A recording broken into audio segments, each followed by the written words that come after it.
La temperatura se desplomó.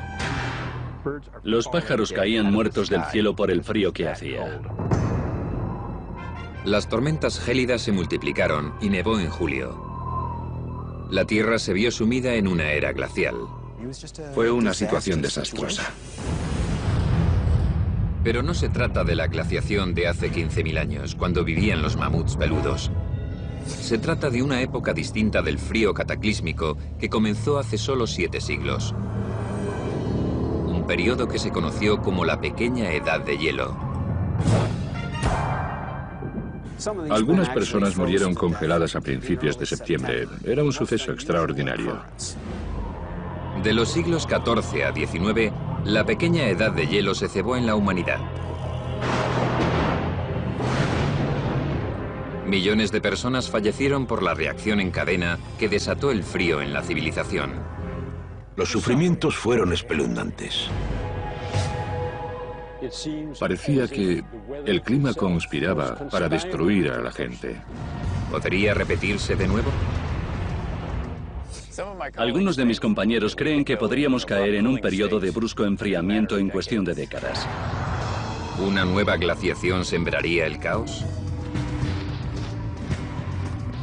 Resulta plausible que en esas condiciones se utilizasen armas nucleares. ¿Es el pasado una ventana que muestra nuestro futuro? ¿Cuál es la cruda y fría realidad de la gran glaciación más reciente de nuestra historia?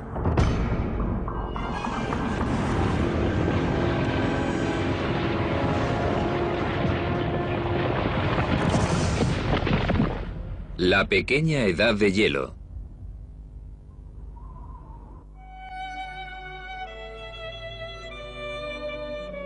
Para los amantes de la música, su sonido es inconfundible. No hay nada más dulce para el oído que un Stradivarius.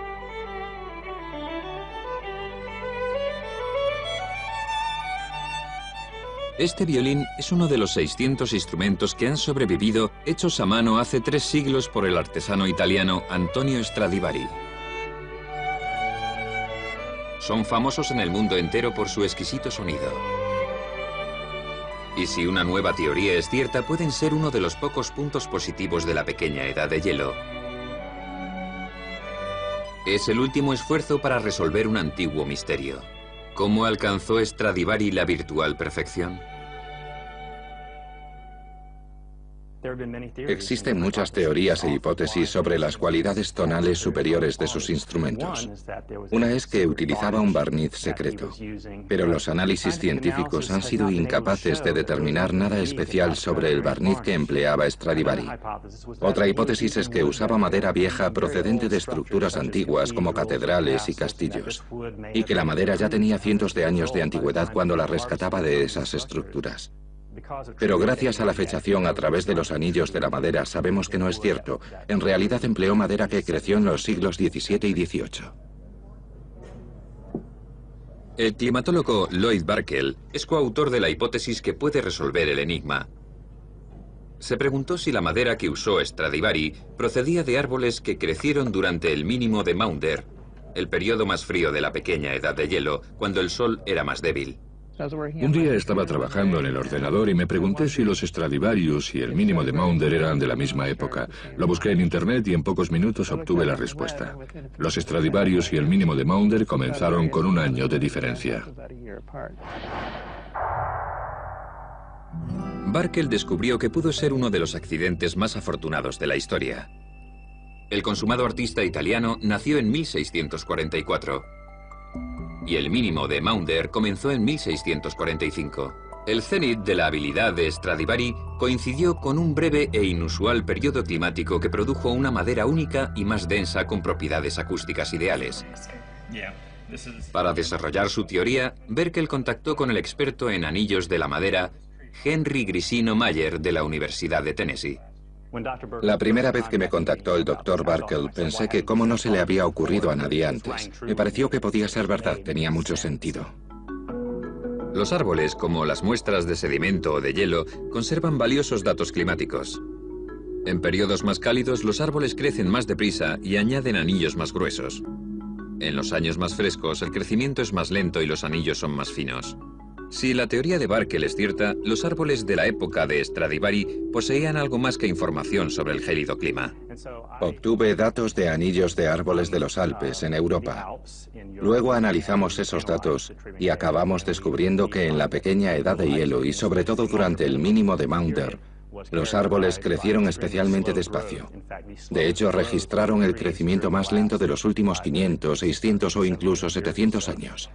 La madera de los árboles que crecen tan despacio tiene una densidad muy distinta de la de los árboles que crecen deprisa. Y hay que tener en cuenta que la resonancia de la madera depende de la menor anchura de sus anillos, de la anchura de las celdas que forman los anillos individuales, que en realidad actúan como cámaras de sonido. Esto apoyaría la hipótesis de que la menor anchura de los anillos contribuyó a la superior calidad del sonido de los instrumentos musicales fabricados en esa época. Barkel y Grisino Mayer creen que los Stradivarius deben su magia no solo a la época donde creció la madera, sino también al lugar. Los árboles de los Alpes italianos estaban enraizados en el suelo pobre a gran altitud, condiciones que fomentaban un crecimiento lento y denso incluso bajo un sol normal.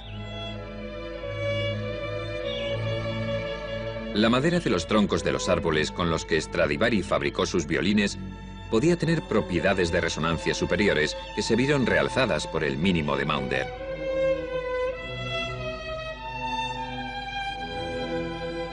¿Pero la pequeña edad de hielo fue crucial para ayudar a Stradivari a crear un sonido superior?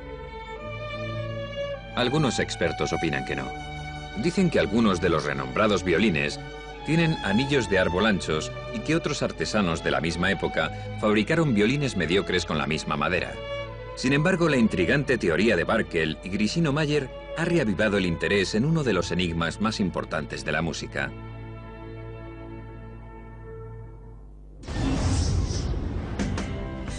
Pero los amantes de la música no son los únicos que pueden estar en deuda con la pequeña edad de hielo.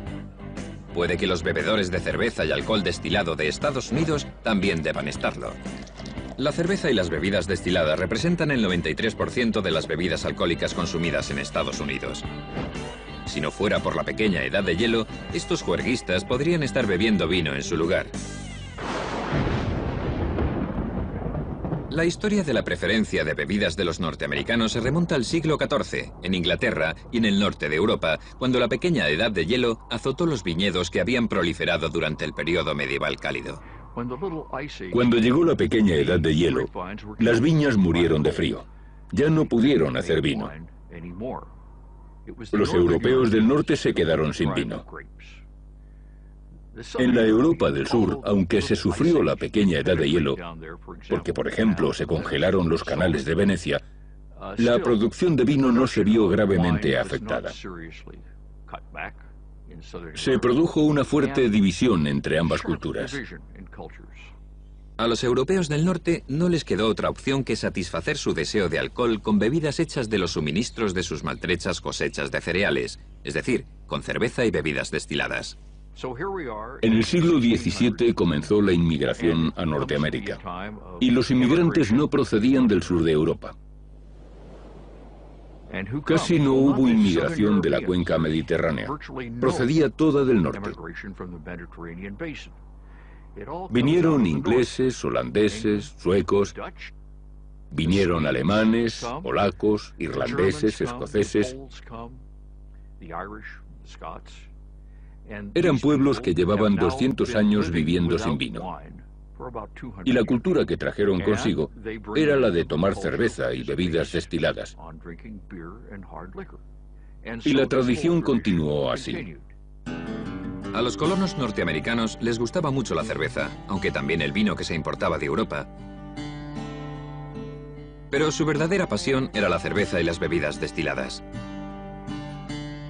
Los padres fundadores de Estados Unidos tipificaban las preferencias de la nación. Thomas Jefferson fabricaba cerveza en su finca de Monticello. Y George Washington era el mayor destilador de whisky de centeno del país.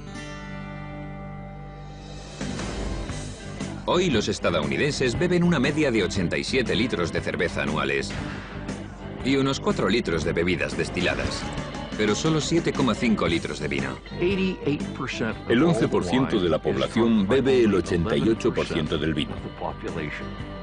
y la mayor parte de esa población vive en ambas costas. Pero el resto del país es básicamente una nación cervecera y de bebidas destiladas.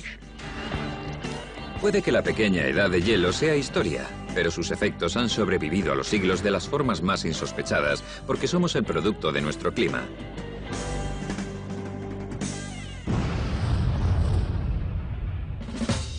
Una de las dimensiones de la historia en las que la pequeña edad de hielo intervino más dramáticamente fue la guerra. La victoria o la derrota a menudo dependían de la frigidez del clima.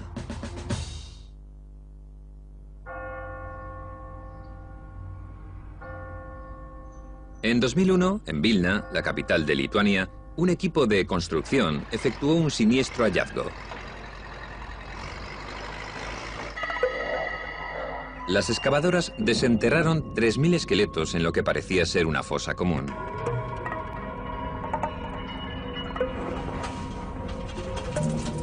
Los forenses determinaron que los cadáveres tenían casi unos 200 años.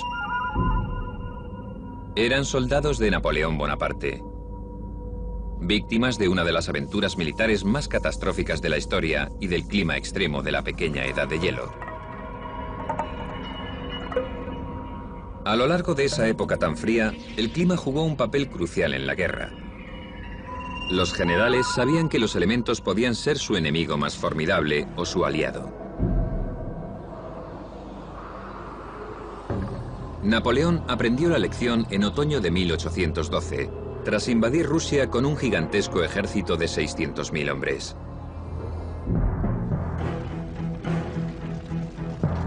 Aunque conquistó Moscú, no pudo destruir al ejército ruso ni obligar al zar a rendirse.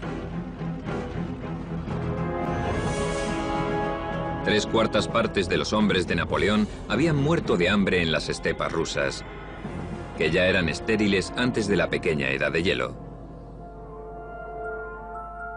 Cuando Napoleón ordenó a los 130.000 soldados supervivientes que se retiraran de vuelta a casa, el gélido clima empeoró y se convirtió en una pesadilla. La temperatura se desplomó de repente. Alcanzó los 30 grados bajo cero, según Caulaincourt, que formaba parte del Estado Mayor de Napoleón. Los cristales de nieve flotaban en el aire, porque la humedad del aire estaba congelada. Y la densidad del aire era tal que los copos de nieve no caían, flotaban en el aire mientras el ejército marchaba. Era como un mundo onírico, algo que nunca habían visto antes. Las tropas exhaustas y muertas de hambre de Napoleón comenzaron a morir a miles. Muchos cedieron al sueño y murieron congelados mientras dormían. Y los soldados que sobrevivían al frío extremo morían de hambre. Un soldado menciona en sus memorias cómo sobrevivió a la campaña. Hacía tanto frío, y aunque los caballos seguían moviéndose, tenían la piel congelada. Y los soldados podían acercarse y cortar trozos de carne a los caballos que seguían tirando de los carros. Los caballos tenían los flancos tan fríos y entumecidos que no los sentían. Y cuando empezaban a sangrar, la sangre se congelaba y taponaba la herida, y el caballo continuaba caminando. 40.000 soldados medio muertos, una pequeña fracción del ejército invasor original de 600.000 hombres, llegaron a la ciudad de Vilna. En la ciudad, en la que no había comida, varios miles más murieron de hambre. Y otros miles murieron de gangrena y tifus en los hospitales de campaña. Los soldados más fuertes echaban de las casas atestadas a los más débiles para que murieran congelados ante las puertas. Las cifras oscilan, pero se estima que solo unos 5.000 de los 40.000 soldados que llegaron a Vilna salieron vivos de la ciudad.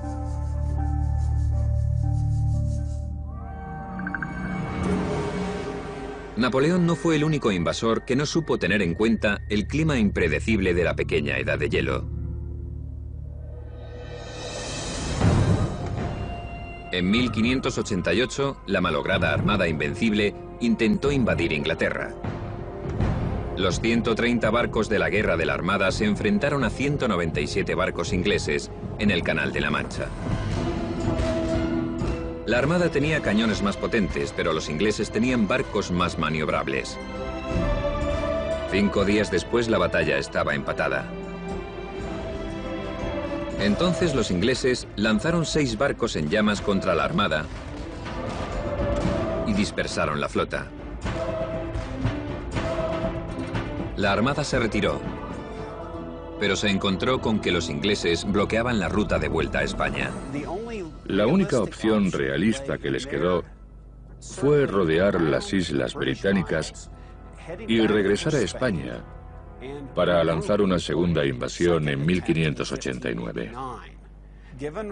En ese momento, los españoles solo habían perdido 6 o 7 barcos, como mucho, de los 130 que tenían. Era una opción completamente posible. Pero el viaje de regreso fue una odisea de proporciones trágicas. La Armada Invencible se encontró con 2 fuertes sistemas de bajas presiones. Y en el Canal de la Mancha, los sistemas de bajas presiones pueden ser muy extremos.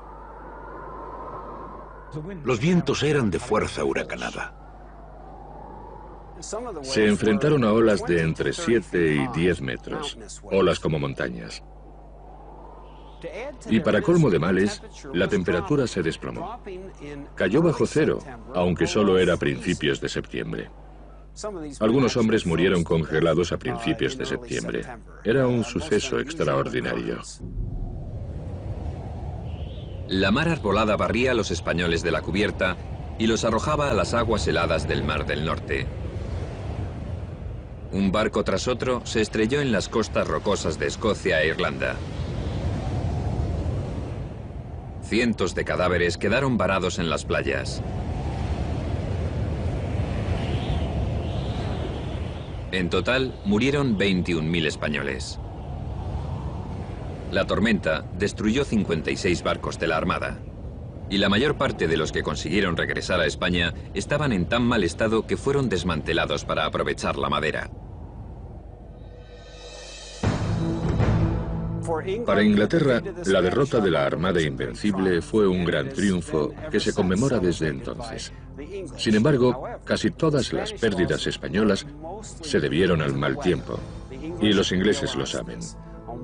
En una de las medallas que se acuñaron para conmemorar la victoria, la reina Isabel inscribió lo siguiente: Dios sopló y dispersó al enemigo. 2 siglos después, la pequeña edad de hielo volvería a jugar un papel clave en el resultado de una batalla histórica. En 1776, casi 6 meses después de que las colonias norteamericanas proclamasen su independencia, su causa estaba a punto de fracasar. George Washington y su maltrecho ejército continental habían perdido Nueva York a manos británicas y habían huido a Pensilvania. Parecía que la revolución iba a fracasar. Washington sabía que si no conseguía una victoria dramática antes de fin de año, había muchas posibilidades de que su ejército se derritiera como la nieve en primavera.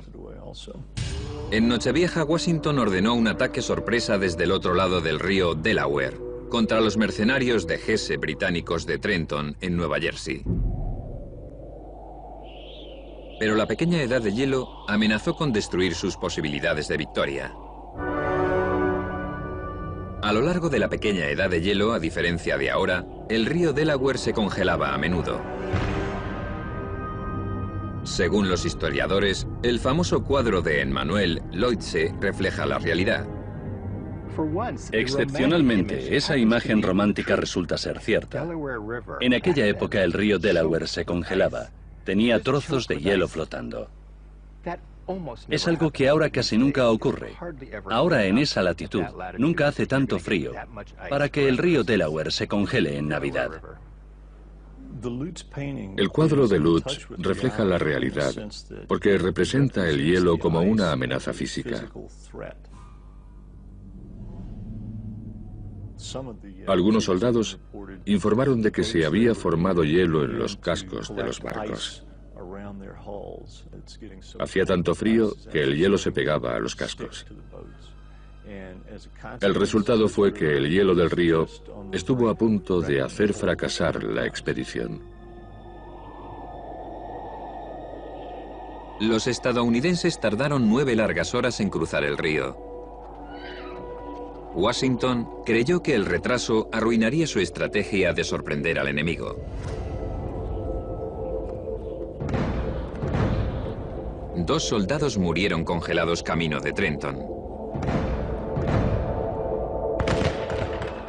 Pero el ataque de Navidad cogió por sorpresa a los mercenarios de Hesse y cambió el rumbo de la independencia. Las tropas de George Washington ganaron la batalla de Trenton porque ganaron la guerra contra el clima. La victoria sobre el clima proporcionó a los estadounidenses una sensación de esperanza, de posibilidad, una sensación de que, mediante sacrificios similares, podrían ganar esa guerra. Cuando Estados Unidos obtuvo su independencia, la pequeña edad de hielo se encontraba en su último siglo. Pero todavía faltaba para ocurrir el famoso año sin verano.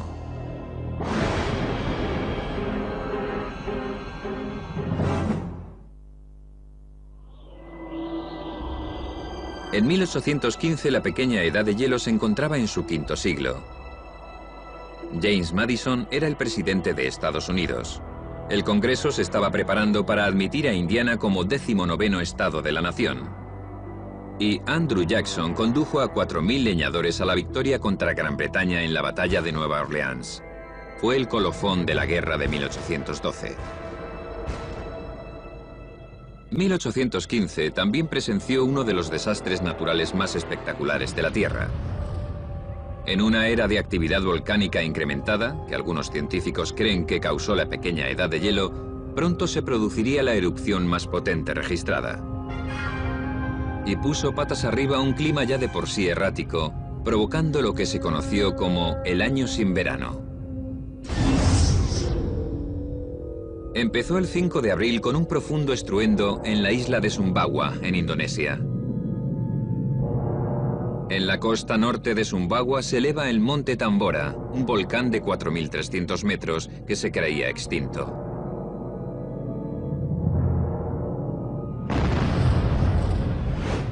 El 11 de abril, el monte Tambora estalló.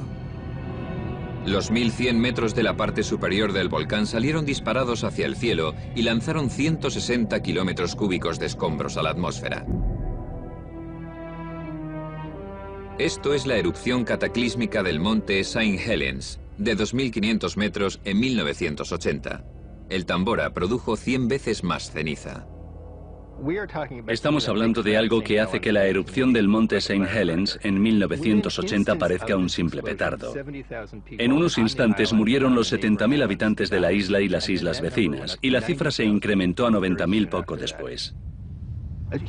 Una gran cantidad de ceniza fue lanzada a la atmósfera, a una altura muy superior al nivel donde se forma el clima, a unos 25 kilómetros de alto. La potencia explosiva de un volcán no es lo que influye sobre el cambio del clima, es la cantidad de azufre que lanza a la estratosfera. El gas de dióxido de azufre reacciona con el vapor de agua y forma pequeñas gotas de ácido sulfúrico que reflejan la luz del sol y las reenvían al espacio refrescando la superficie de la Tierra. Pasaron meses antes de que los efectos de la erupción del monte Tambora se sintieran sobre el clima de la Tierra. La primera señal extraña de que algo pasaba en la atmósfera fue la nevada que se produjo en el invierno de 1815 a 1816. En Hungría, un lugar donde suele nevar, se fijaron en que la nieve era marrón y les pareció muy raro. Y en Apulia, al sur de Italia, donde no suele nevar, cayó nieve roja. La nieve de colores fue el peculiar resultado de la mezcla de las cenizas del Tambora con el vapor de agua de lo alto de la atmósfera terrestre. Cuando llegó el verano de 1816, el pleno impacto de la erupción de Tambora se hizo sentir entre los desprevenidos europeos. Existen relatos de una niebla polvorienta que flotaba en el cielo un día tras otro y de una lluvia fría y monótona. Hacía el tiempo más desapacible posible, pero era verano. Fue lo que pasó en el norte de Europa. En 1816, los europeos todavía se estaban recuperando de las guerras napoleónicas y dependían de unos recursos agrícolas limitados. El clima ártico arrasó las cosechas del continente. Las masas comenzaron a morir de hambre. Los que sobrevivieron estaban mucho más debilitados por la falta de comida y las enfermedades se propagaron. Hubo un gran brote de tifus que asoló Irlanda. 100.000 personas murieron de tifus y todo está directamente relacionado con el año sin verano.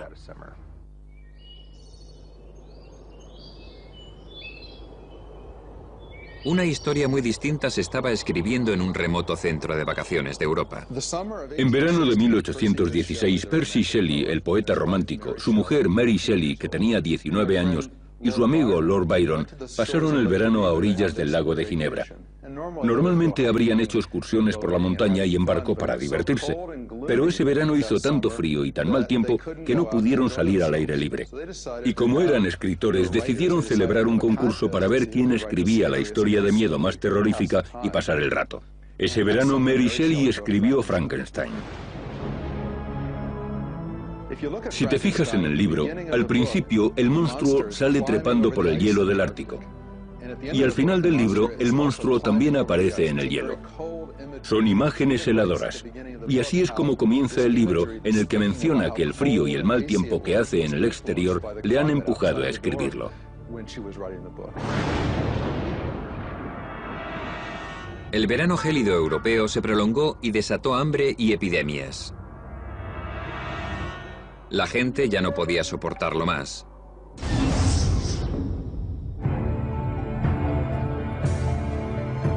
En Francia, la muchedumbre atacaba los cargamentos de cereales camino del mercado. En Inglaterra, los muertos de hambre llevaban carteles que decían pan o sangre y saqueaban una ciudad tras otra. En Suiza, los aldeanos desesperados confiscaban los cargamentos de cereal de Rusia en la frontera. Los gobiernos europeos no estaban equipados para proporcionar la comida y la asistencia que exigía la gente. Decenas de miles de personas murieron de hambre. Muchos huyeron de Europa con la esperanza de rehacer su vida en América. Al otro lado del Atlántico, sin embargo, la gélida influencia del Tambora también se había cernido con ferocidad sobre Estados Unidos. En junio, 14 meses después de la erupción, los cielos de Nueva Inglaterra se tornaron fríos como el hielo. Las temperaturas cayeron bajo cero y nevó durante 5 días en todo el nordeste. La gente se quedó abrumada. Normalmente nunca nevaba en junio. Había tormentas de lluvia, pero nunca nieve. La gente se quedó impresionada y escribió en sus diarios lo raro que era el tiempo que hacía. Siguió nevando esporádicamente durante julio y agosto. En los lagos de Vermont se formó hielo. Témpanos de 30 centímetros colgaban de los aleros de las casas y cientos de ovejas recién esquiladas murieron de frío. Cada ola de frío destruyó cientos de cosechas. El 75% del maíz de Estados Unidos quedó destruido. En todo el nordeste se produjo escasez de comida y los precios de los productos agrícolas se dispararon. Los pájaros caían muertos del cielo por el frío que hacía. Fue devastador para los granjeros. No pudieron recuperarse de ello. Era algo inaudito. La gente empezó a decir que ese año era el 1810 y muertos de frío, o el año sin verano. En Europa, el año sin verano empujó a los gobiernos a desarrollar políticas de asistencia en casos de emergencia. En Estados Unidos sirvió para crecer hacia el oeste. En el verano de 1816 las cosas estaban tan mal en Nueva Inglaterra que mucha gente acabó rindiéndose. Emigraron desde Nueva Inglaterra hacia el oeste. Y no tenían ni idea de que se veían forzados a ello porque un año y medio antes un volcán había entrado en erupción en la otra punta del mundo. 4 décadas después del año sin verano, hacia 1850, la pequeña edad de hielo finalizó abruptamente. El cambio dramático tuvo lugar a lo largo de tan solo una década. Los científicos no están de acuerdo sobre la fuerza de la naturaleza responsable. Del mismo modo que la pequeña edad de hielo comenzó básicamente por la reducción de la cantidad de radiación que recibía la Tierra del Sol, terminó porque a mediados del siglo XIX se incrementó la energía que recibía del Sol. La pequeña edad de hielo terminó porque se redujo el número de erupciones volcánicas, pero también por la industrialización, la polución antropogénica y los gases del efecto invernadero. El final de la pequeña edad de hielo creo que estuvo causado por lo mismo que acabó con los 10 ciclos anteriores, la fluctuación natural del océano. Algunos científicos creen que la fuerza de las corrientes oceánicas, el potente flujo que transporta el calor a las latitudes del norte, oscila. Su teoría es que el ciclo más reciente de corrientes débiles causó la pequeña edad de hielo, y que el ciclo de corrientes más fuertes, que aún sigue vigente, acabó con ella. Pero las fuerzas que causaron la pequeña edad de hielo son inciertas. Aún hay muchas preguntas sin responder. ¿Se producirá otra edad de hielo? ¿Cuándo? ¿Y qué efectos devastadores tendrá para la humanidad? Un informe reciente encargado por el Pentágono puede contener una previsión alarmante sobre nuestro futuro.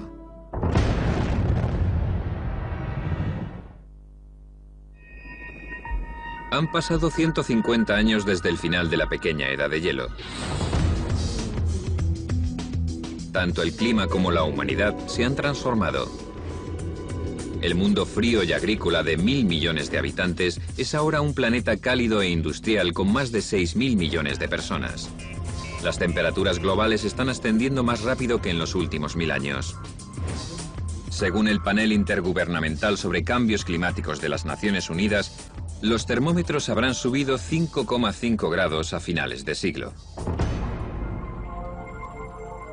Casi todos los climatólogos están de acuerdo en que el rápido calentamiento actual es obra del hombre. Décadas de combustión de carbón, gas y petróleo han sobrecargado la atmósfera con dióxido de carbono.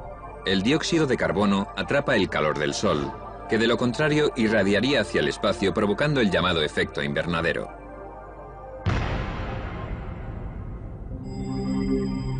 Las consecuencias del continuo calentamiento global aún son inciertas.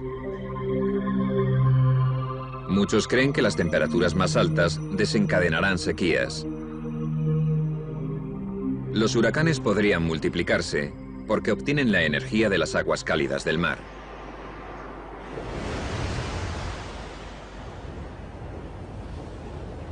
Y podrían aumentar las inundaciones debido a la subida del nivel del mar, causada por el deshielo de los casquetes polares. Pero por catastróficas que parezcan estas situaciones, algunos científicos creen que el calentamiento global podría producir el efecto más desastroso de todos, una edad de hielo. Su teoría es que el proceso que pudo causar la pequeña edad de hielo se está repitiendo ahora. Creen que el calor está derritiendo el hielo ártico, inundando el Atlántico Norte de agua dulce, lo que amenaza con detener la corriente oceánica que calienta la Tierra. En el clima existe una paradoja, que el calentamiento puede conducir al frío. Si continuamos calentando la Tierra como de costumbre, si no refrescamos lo suficiente la superficie del Atlántico, podemos precipitar el cambio climático, algo que ya ocurrió durante la pequeña edad de hielo. Esta tendencia al enfriamiento podemos considerarla como un paseo hacia un acantilado en la niebla. No sabemos exactamente hacia dónde vamos. No sabemos dónde está el borde del acantilado. Y algunos de mis compañeros creen que podríamos entrar en una era de brusco enfriamiento en cuestión de décadas. Esta teoría reciente supone un nuevo giro sobre las posibles consecuencias del calentamiento global, pero muchos científicos la rechazan. No estoy de acuerdo con los climatólogos que dicen que el calentamiento global podría desatar una nueva pequeña edad de hielo. No creo que la circulación termohalina vaya a ralentizarse drásticamente en el próximo siglo. Y también creo que aunque lo hiciese, su impacto sobre la temperatura de Europa Occidental y el Atlántico Norte sería relativamente modesto. El calentamiento que producen los crecientes gases invernadero de la atmósfera contrarrestaría con creces cualquier enfriamiento. Y al final, la región se calentaría, no se enfriaría. Mientras la comunidad científica debate el tema, surge otra cuestión inquietante. ¿Qué consecuencias tendría un brusco enfriamiento del clima sobre la civilización del siglo XXI? Si nos fijamos en lo que ha pasado en los últimos 2 siglos, el desarrollo tanto de este país como global está relacionado con el contexto del clima natural en que la gente se ha acostumbrado a vivir. En otras palabras, todos tenemos ciertas expectativas sobre los inviernos y los veranos y sobre lo que es el clima medio. Alguien me dijo una vez que no son las caídas las que te matan, sino el cambio repentino de dirección. El proceso de que te arrojen a un lado u otro distinto del que estás acostumbrado. Es ese cambio en la adaptación el que causa el caos cultural. Si la pequeña edad de hielo nos ha enseñado algo, es que los cambios dramáticos de las pautas climáticas tienen increíbles efectos negativos sobre la población humana. Podríamos enfrentarnos a condiciones que emularían los horrores que sufrió Europa en la pequeña edad de hielo. Si se produjera una edad de hielo en el siglo XXI, nuestra sociedad dependiente de la tecnología, hipotecada por recursos mal distribuidos, ¿sería tan vulnerable como el mundo de nuestros antepasados? En 2003 el Pentágono encargó a los expertos en el futuro, Peter Schwartz y Doug Randall, que predijeran las posibles consecuencias. Su informe no es una previsión, sino una descripción de la peor situación posible diseñada para ayudar a los líderes del gobierno a formular estrategias para superar cualquier crisis futura. Hay que evaluar la probabilidad de esa situación en un orden del 1 o 2%. Es esa clase de probabilidad. No es el 10%, ni el 20%, ni el 50%. No es inevitable en absoluto, pero es una probabilidad real. La previsión del futuro del Pentágono se basa en un incidente climático real del pasado. Hace 8.200 años, la temperatura bajó 5 grados durante un siglo. El brusco enfriamiento fue pequeño comparado con el de la edad de hielo de hace 15.000 años, pero más severo que el de la pequeña edad de hielo. Y la previsión del Pentágono comienza sumergiendo a la humanidad en ese mismo entorno gélido. En una sola década, las naciones se quedarían sin comida, agua y recursos energéticos vitales para la supervivencia.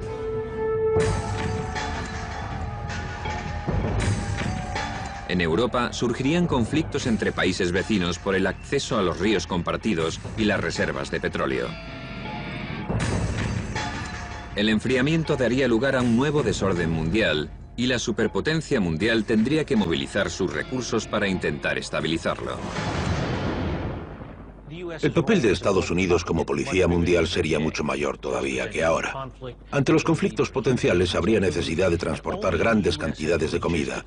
Y solo Estados Unidos tiene la capacidad logística y militar para actuar como policía en esa situación, garantizar el orden y dirigir las operaciones de salvamento de parte de la comunidad internacional. Sin embargo, según la previsión del Pentágono, Estados Unidos se enfrentaría a su propia crisis. Con la prolongación del clima frío y seco, el hambre se intensificaría en los países vecinos del sur. Los muertos de hambre y los desplazados comenzarían a emigrar en masa a Estados Unidos. Hay que imaginarse que llegarían decenas de miles, cientos de miles e incluso millones de refugiados de la zona del Caribe y de Centroamérica. Pero lo raro es que también podría ocurrir al revés, que la gente del sudoeste de Estados Unidos emigrase hacia el sur. Las condiciones de los estados del sudoeste de Estados Unidos podrían ser tan malas como para empujar a su población a México o a Centroamérica.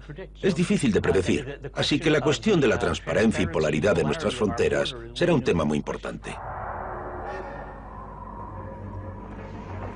Uno de los factores más volátiles de la previsión del Pentágono es China.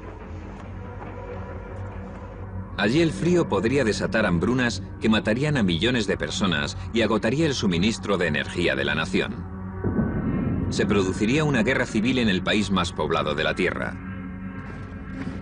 Al mismo tiempo, el ejército chino amenazaría con invadir Rusia para apoderarse de sus ricas reservas de gas natural. Y su armada se enfrentaría a la marina estadounidense en el Golfo Pérsico para acceder al petróleo de Arabia Saudí.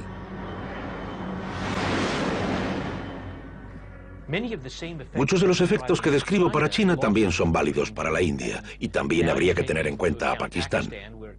Por lo tanto, de repente sería como una conjura de tres potencias con armamento nuclear que lucharían por los accesos compartidos al suministro de agua, comida y energía. Tendríamos todos los ingredientes para un grave conflicto armado. Resulta plausible que en esas condiciones se utilizasen armas nucleares. ¿Una edad de hielo en el siglo XXI podría desatar esa apocalíptica cadena de acontecimientos? Los críticos del informe del Pentágono lo califican de fantasía alarmista. Otros afirman que contiene demasiados temas profundos para ser ignorados. Si no estamos preparados para esa situación, se incrementa la probabilidad del conflicto. Es lo que más me preocupa. Creo que lo más importante es seguir investigando más, porque necesitamos comprender la dinámica del cambio climático abrupto. Necesitamos mejores datos, modelos mucho mejores y más apoyo a la investigación. Y luego es necesario que haya un debate agresivo entre las comunidades científica y política sobre la urgencia de esa prioridad. Los investigadores buscan a contrarreloj las huidizas respuestas antes de que nuestro volátil clima alcance un umbral crítico. Y cuando miran al futuro, la única certeza es que nada es cierto.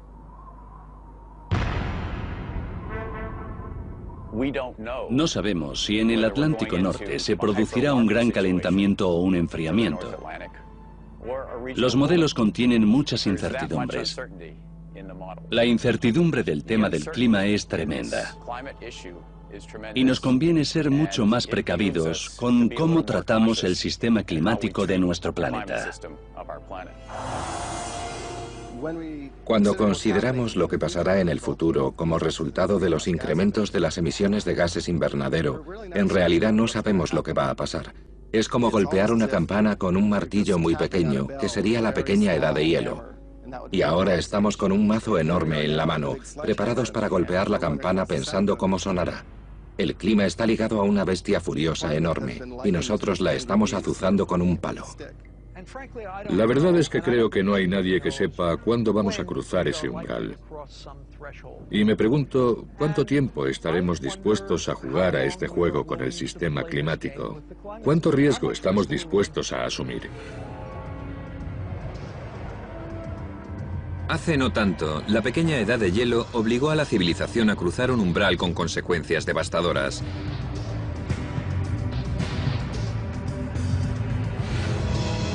Si el pasado es un prólogo, la tormenta nos aguarda en el horizonte.